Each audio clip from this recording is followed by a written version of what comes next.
I used to have a button in my office that said, live each day as if it were your last, because one day you'll be right, right? So it's about taking charge of what we can control and making sure we're on track. And that's where I came up with this concept, do it well, make it fun.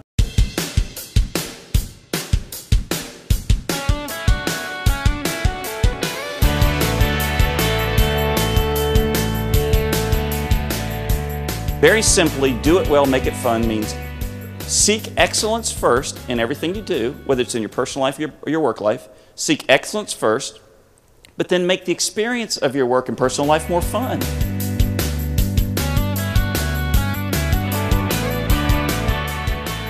One of the things that I had to do on a regular basis in quality improvement was to do chart reviews. I hated doing chart reviews. They were just boring. So what I started doing was looking for funny things in the medical record. These are actual medical records that were discovered in medical records. These are actual entries. This first one was a physician wrote this. It said, patient refused autopsy.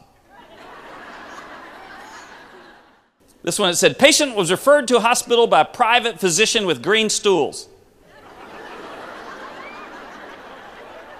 This was on a prescription for suppositories. Insert one daily until exhausted. Go look at this on YouTube. You've probably seen it. Many of you have probably seen it. It was one of those early videos that went viral. And it's called the Volkswagen Fun Theory. And they did a bunch of studies to see if they could get people to do things by making them fun. So there's this one great video on there called, and it's just the Volkswagen Fun Theory, where they show this subway station in Stockholm, Sweden. And there's a stairway and an escalator. And they turn the stairway into piano keys. And they make sound. So when you walk up the stairs, it's like walking up a piano. And the next day, the video camera captures all these people jumping up and down and kids running up and down and people doing like this on notes on the piano making this noise. And it's fun. It's fun to watch. The best part about it, 60% more people took the stairs than took the escalator, just by making it more fun. I don't think you need any more evidence than that. If we can make the processes in our life better and more fun, it's going to change our experiences. It's going to change the care that you give. If you go into your work with this attitude of, I'm going to try to make this better, but I'm going to have fun doing it, that's going to affect everybody around you.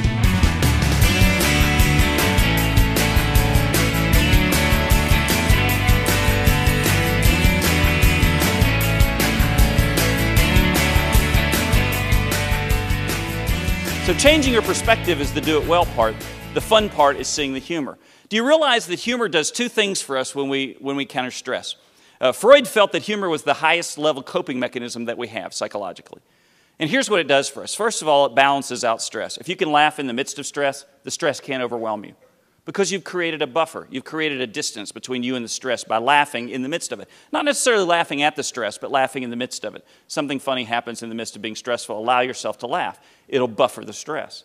The second thing, though, which I think is the most powerful part of humor, is that humor changes our perspective. Now, let me take you back to my quality improvement days.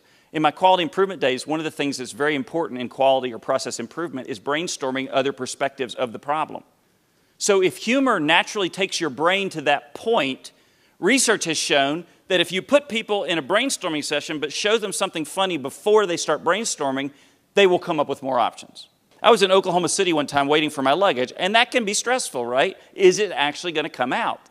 So I'm waiting for my luggage, and they all look alike. The suitcases are all those black roller boards. And so I'm watching the suitcases go by, and I see a black suitcase go by, another black suitcase, another black suitcase, a woman's bra, another black suitcase.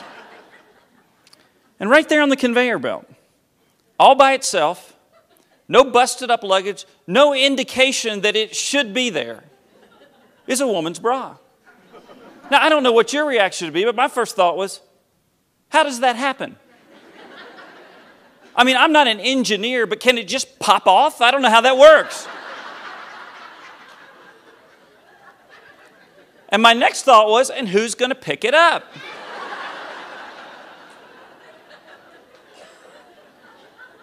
That thing just went round and round and round. Nobody touched it. And then once it went behind the wall, it didn't come back out. And now I'm thinking, what's going on behind the wall?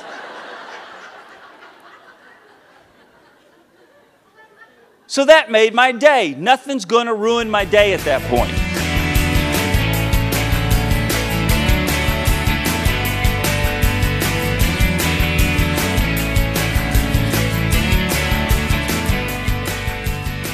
I think we feel victims of stress oftentimes. Something happens and it causes us stress. What we don't realize, though, I think most of us don't realize, is that it's not the thing causing stress. It's how we see the thing that causes stress. Here's a cool thing about stress.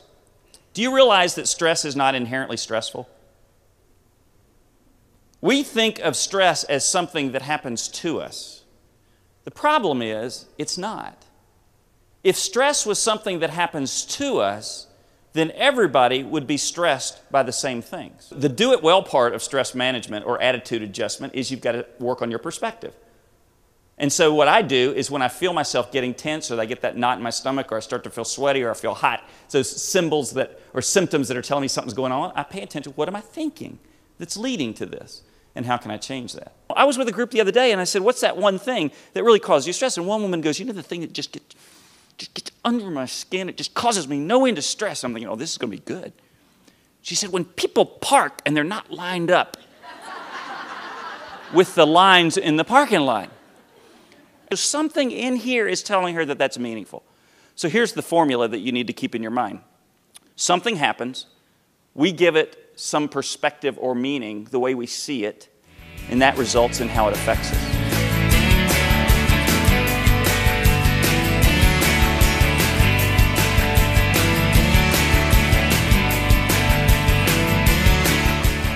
Humor is a great way to get out of a difficult situation. I heard a story about a woman that got pulled over for speeding once.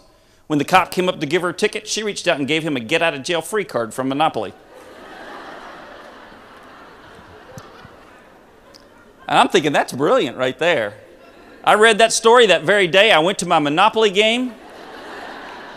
I got my card and I put it in the glove box of my car. And I'm thinking, I can't wait. This is going to be awesome. And I didn't get pulled over for 10 years. But finally, I was going home for my sisters on Thanksgiving night. I get pulled over. Middle of the night, nobody on the roads. I get pulled over. And if you've ever been pulled over at night, you know, they got that big spotlight on you. I think they sit back there for a few minutes in case you throw drugs or a body out the window. Kind of makes it more exciting for them. But we're sitting in the car. My wife's in the passenger seat. I'm in the driver's seat. And we're waiting for the cop to come up. And I've got my get-out-of-jail-free card in my hand. And I said to my wife, what a great opportunity. I finally get a chance to use this. And my wife looked at me, and she looked at the card, and she said, do not give that cop that card. And there was this vein on her head that was just kind of pulsing like this. My wife had never been like this. She's very laid back, and I saw her and the intensity in her look. I could hear the Exorcist music playing. This is not my wife, and it kind of scared me, freaked me out. I just put the card back in the glove box. I didn't use it. And I got a $150 ticket. And I'm driving away, and I'm thinking, you big wuss. I mean, you're telling everybody to do this stuff. You won't do it yourself. So I got another chance. A few months later, I'm going home from a church meeting and get pulled over. Now, that right there is just not right.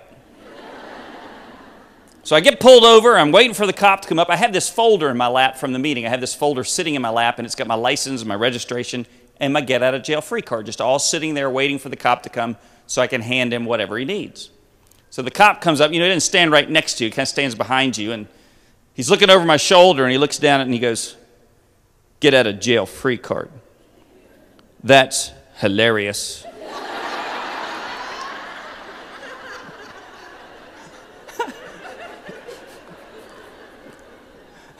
I'll just say this.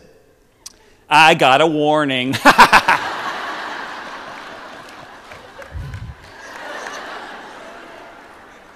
And people come up to me all the time. They go, oh, I'd never do that. I don't want to irritate him. I don't want to upset him, you know. And I'm thinking, well, I didn't use it. I got the ticket. I did use it. I didn't get the ticket. It's not rocket science. I mean, what do you think he's heard all day? Oh, I wasn't speeding. I think your radar's broken. I didn't see any sign. You know what I said? Oh, yeah, I did it. But I got a coupon.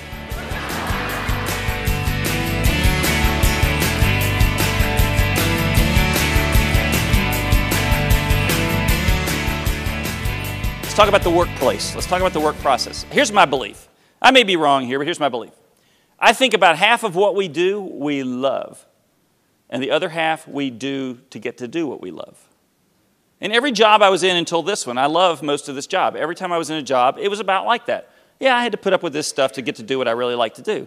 So I'm not concerned about the stuff you love to do. That doesn't bother me. Obviously, you're getting fulfillment. You're enjoying that. What I'm concerned about is the stuff that you don't like to do. The things that you have to do that you don't enjoy. So my charge to you is to take those things that cause you stress or are boring or mundane or that make the day long and figure out how can I change these so that I'm either better at it and feel good about it, feel better about it, or I make them more enjoyable. I was in Germany a few weeks ago speaking at a conference for the German Speakers Association conference. And I went into the bathroom and I looked at the urinal and there was a squished fly on the wall of the urinal, inside the urinal. And it wouldn't wash down. And I'm thinking, this is odd. I was like, and there wasn't anybody else in there. I was looking around. I looked over. The next urinal had one too. All of them had these flies that would look like squished flies on the side of the urinal.